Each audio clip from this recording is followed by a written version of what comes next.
Black Elk was commonly known as, he was baptized as Nicholas. He was born December 1st, 1863 to August and died August 19th, in 1950. He was a medicine man, a holy man. And he was part of the Hayuka, I'm pronouncing it correctly, of the Oglala Lakota people. He was a second cousin of the war leader Crazy Horse and fought with him in the Battle of Little Bighorn. He survived the Wounded Knee Massacre in 1890, and he toured and performed in Europe as part of the Buffalo Bills Wild West. The sacred hoop. Then I was standing on the highest mountain of them all, and round beneath me was the whole hoop of the world. And while I stood there, I saw more than I can tell, and I understood more than I saw. For I was seeing in the sacred manner the shape of all things of the spirit, and the shapes as they must live together like one being. And I saw that the sacred hoop of my people was one of many hoops that make one circle, wide as daylight and starlight. And in the center grew one mighty flowering tree to shelter all the children of one mother, one father. And I saw that it was whole.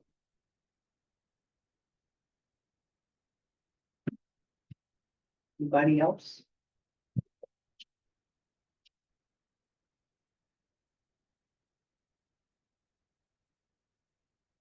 Well, I was trying to come up with something brief. So, this is from Chief Santana of the Kiowa tribe. I have heard you intend to settle us on a reservation near the mountains. I don't want to settle. I love to roam over the prairies. There I feel free and happy, but when we settle down, we grow pale and die. Another quotation from, is it Lakota instructions for living passed down from White Buffalo calf woman. Friend, do it this way. That is, whatever you do in life, do the very best you can with both your heart and minds. And if you do it that way, the power of the universe will come to your assistance. If your heart and mind are in unity. When one sits in the hoop of the people, one must be responsible because all of creation is related. And the hurt of one is the hurt of all. And the honor of one is the honor of all. And whatever we do affects everything in the universe. If you do it that way, that is, if you truly join your heart and mind as one, whatever you ask for, that's the way it's going to be.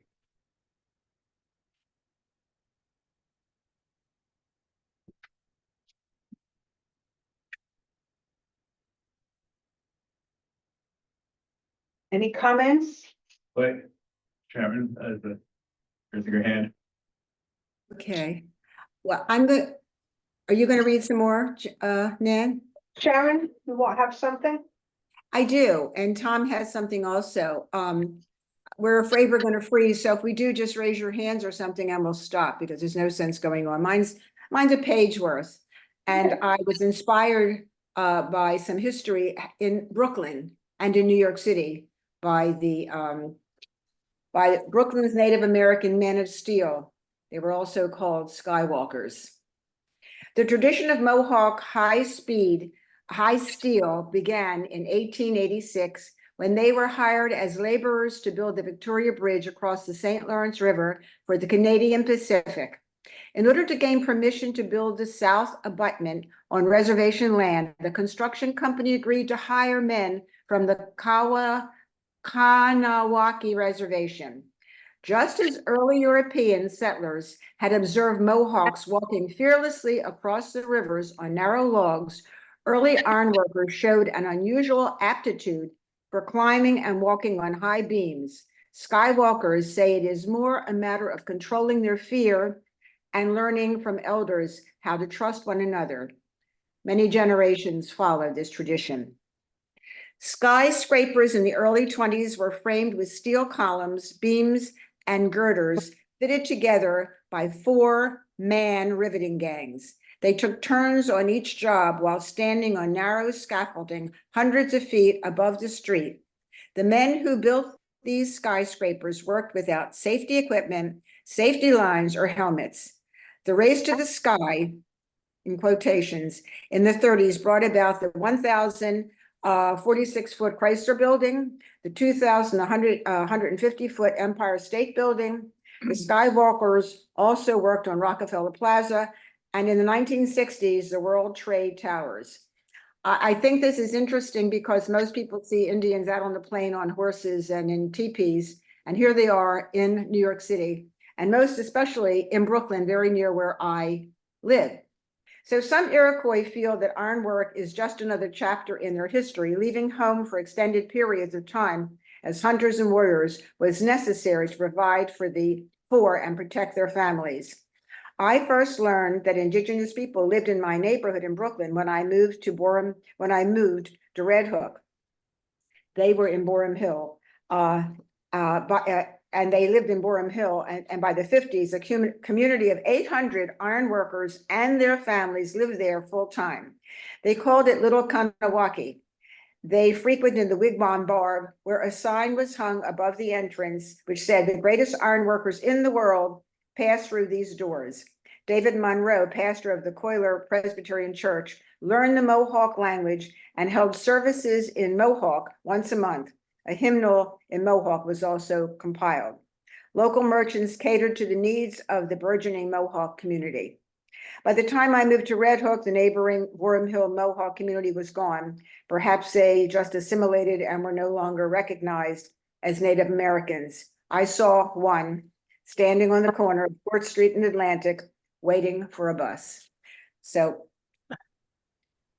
that's what I know about that particular group of, they came from Canada and upstate New York.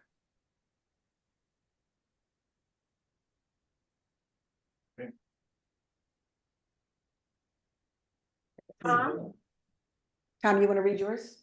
Oh. Okay, I'm going to have Tom say Brian. I'm sure that he speaks loud to hear if he's over this way.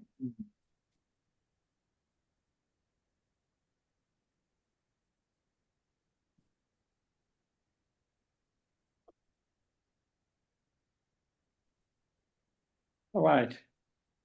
What I'm going to read is from Heimat Tule Cat.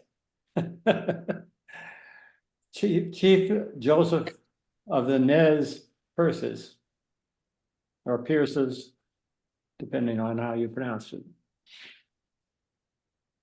I'm going to put you closer to the make sure The earth was created by the assistance of the sun, and it should be left as it was.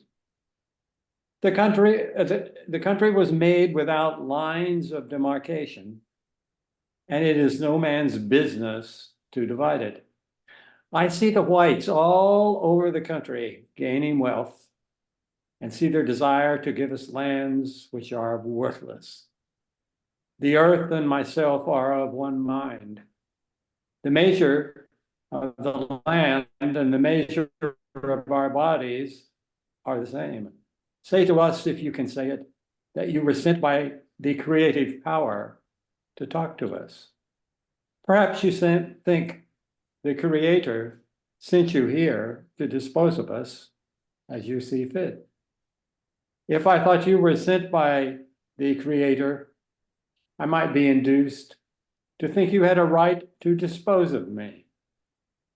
Do not misunderstand me, but understand me fully with reference to my affection for the land. I never said the land was mine to do with it as I chose. The one who has the right to dispose of it is the one who has created it. I claim a right to live on my land and accord you the privilege of living on yours.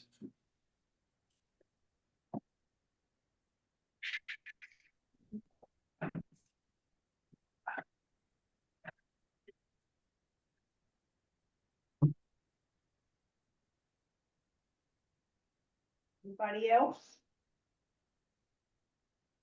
Comments, readings?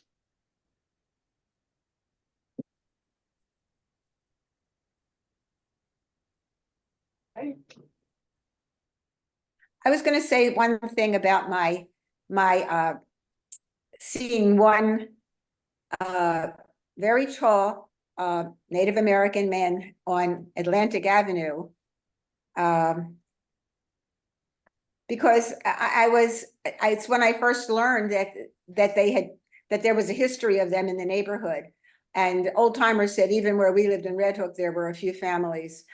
But I was so excited that, of course, I asked the man, you know, why he was there, because I was so naive about the whole thing. He thought something was wrong with me, which of course, why wouldn't he? But it was very exciting because I had never really seen a Native American up close and personal, and I thought it was extremely exciting to see him on the streets of Brooklyn. But he didn't really. I don't know what he thought of it, but I was very excited to see him, and that's what prompted me to write about their history, their neighborhood. It's amazing. They were not all on the plains.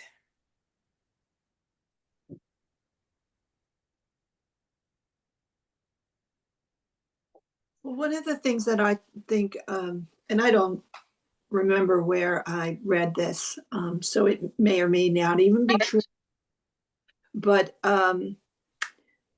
I understood that when the boats came, the Columbus's boats, that most of the native people couldn't see them because it didn't register. It wasn't anything that they had ever seen before.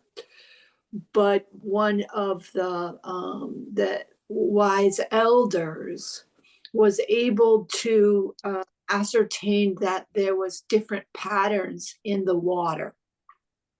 And when they all could see the different patterns in the water, then they could see then the boats. So I thought it's an interesting analysis in a way to understand that, things that are so foreign to us, we just can't always see and understand. And I think that the readings that folks have shared really talks to the point that, the Native American people did not see domination over the earth. They saw, a creative, benevolent existence of which they were a part and of which they were extremely grateful. And I'm here at my dad's, and the television is on, and so there was just Meet the Press, and it just it's so amazing to me to kind of hear the Republican folks, really putting forth a vision or a way of looking at the world that's really foreign to me. And in one sense, I can't see it. I can't find, in one sense, a connection. So I just think about it in this time where, we've always celebrated a history of, Columbus and triumphantly, decimating this country. And seems apropos for to recognize that it wasn't a blank slate, and that we have a lot of growing to do to, in one sense, get back to that understanding of our relationship to the earth and each other.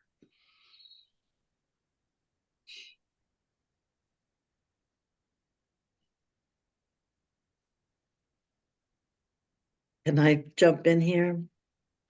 Helen Boxwell, I came once before and I'll come when I can, but I saw what you were talking about today and I'm very happy to participate in this. Can you hear me? Yeah. Okay. I live right now on Long Island, and Long Island has many tribes that are still thriving. And the names of many cities and are still our Native American names. And every year there's powwows that people come from all over the country to participate out in the far East End. Labor Day weekend, if you ever go to Long Island, there's a really great one. The Shinnecock people have a lovely huge powwow. But all of our land was occupied by Native peoples, and we did some research to find who were the peoples that were in my town, which is on the north shore of Long Island facing Connecticut and on the Long Island Sound. And we found the Matinecock people and a chief and his son, and they're very much thriving.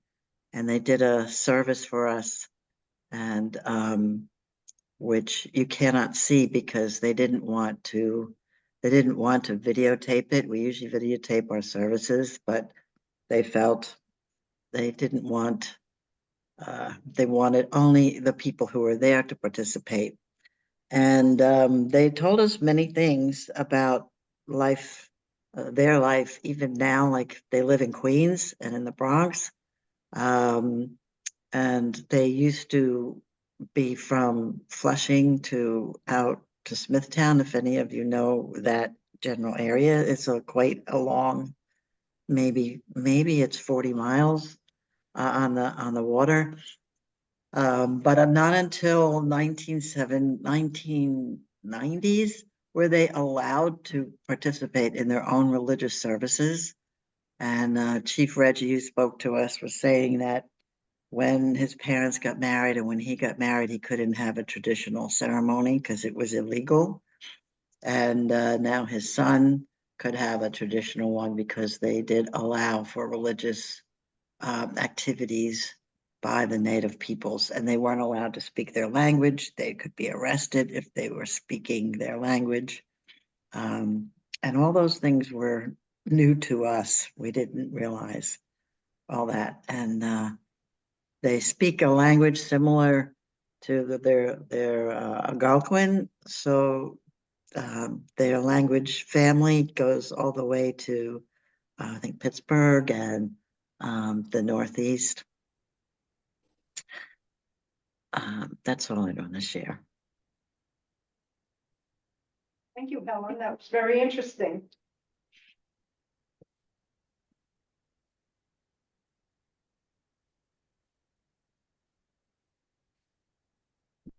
Any other comments? Sharon? You have to unmute yourself. Just to, while I was putting together my little information about the Mohawks Skywalkers, it said that the institution of New York University is on Lenape land. Otherwise, this higher education complex all downtown New York was actually originally, of course, Indian or American Indian or Native American or Indigenous land. And the other thing, because I was very interested in this, is that somehow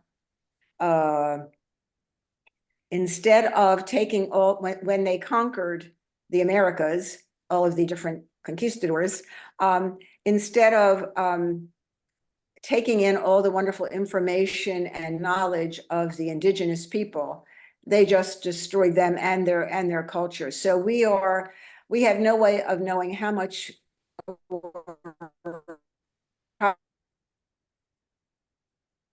Oh dear. You froze again. You're freezing. Sharon? any culture that has lost thousands and thousands of people. We don't know what we've lost, but I'm sure it's an enormous amount of information and culture that is probably one of the reasons why we remain so seemingly ignorant of not understanding other people.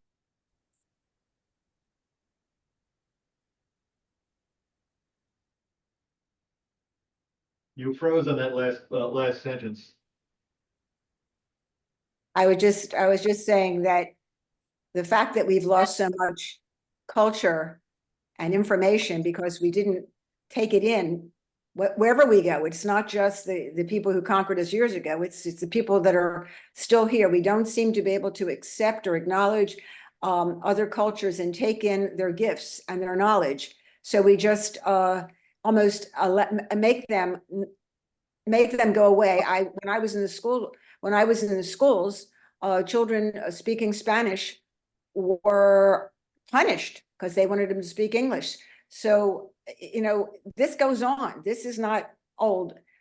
This is new, and it continues, and it seems to be continuing right here in this country in a very, very menacing way, not accepting the other and all their gifts.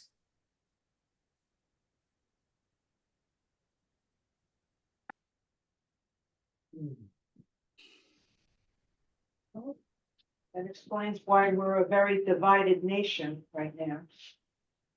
Very bad. Not good. Okay. That's it? Nina just came back. Check in with Nina, see if she has anything. Nina? Have anything to add?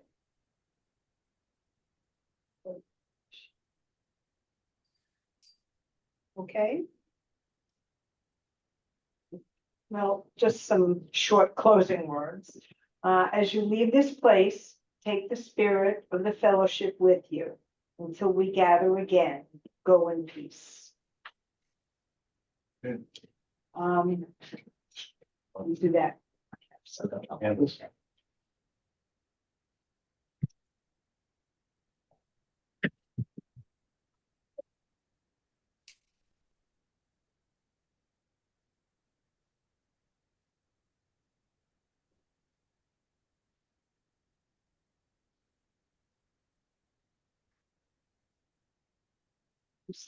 Welcome. We extinguish this flame, but we keep its light in our hearts with its message of love and justice, taking it outside these walls to the world we live in until we are together again.